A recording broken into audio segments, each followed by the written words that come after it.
On a Tuesday morning, a private bank in Zurich processed a wire transfer for $7 million. The account holder's name was clean, the passport on file pristine.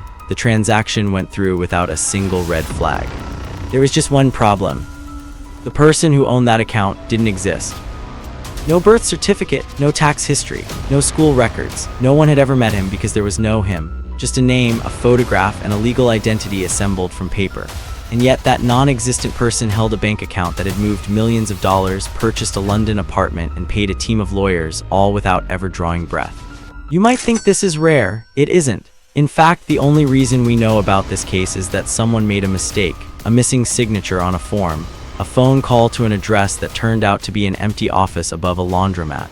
The question is, if a person who doesn't exist can own a bank account, what else can they own? A company, a yacht, a country's worth of secrets. So how do you open a bank account for someone who doesn't exist? You don't start with the bank, you start with a piece of paper. In a small office above a laundromat, or sometimes in a glass tower in London or a one-room firm in the British Virgin Islands, there sits a person whose entire job is to be someone else. They're called a nominee director. For a few $100s a year, they rent out their name. They sign forms, they open companies, they don't make decisions, they don't manage anything. They just exist on paper so someone else doesn't have to.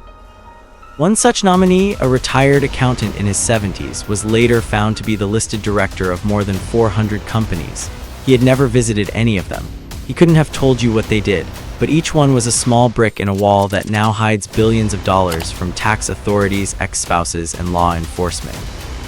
Once the mask is in place, the real construction begins. And here's the part that unsettles people most. None of it is hidden in a vault or a dark basement. It happens in plain sight through a process so routine that it barely raises an eyebrow. You start with a company, not a real one, just a name, a registration number, and an address that's often nothing more than a brass plaque on a wall shared by 3,000 other companies. The British Virgin Islands, Panama, Delaware, Wyoming. Each jurisdiction competes for this business, offering speed, secrecy, and tax rates that approach zero. You can form a company in under 24 hours for less than the cost of a flight.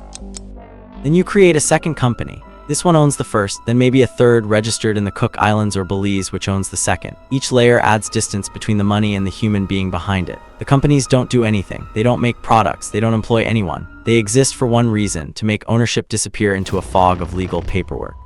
The ghost business doesn't hide, it advertises. Panama runs billboards promising privacy without questions. Wyoming registers companies in under an hour, no passport, no meeting, no proof you exist.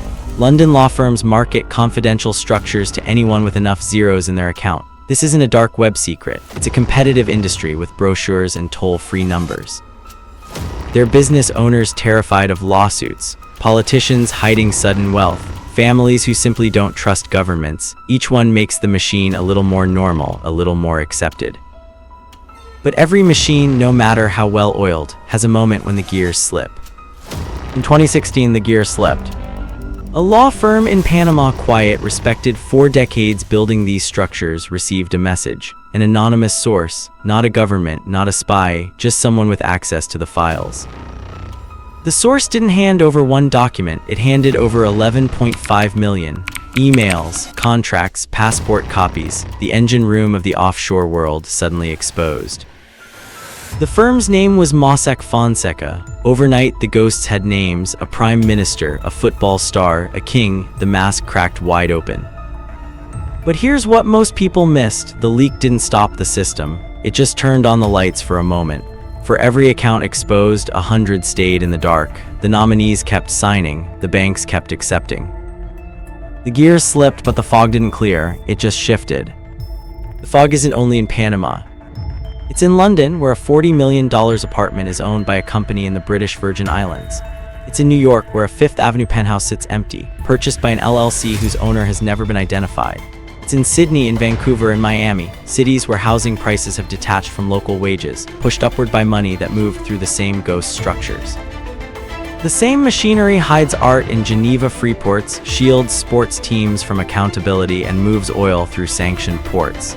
It isn't one system, it's a tool rented out to anyone who can pay. And every time you wonder why a building sits dark, why a business has no employees, why a politician's wealth doesn't add up, you're looking at the fog.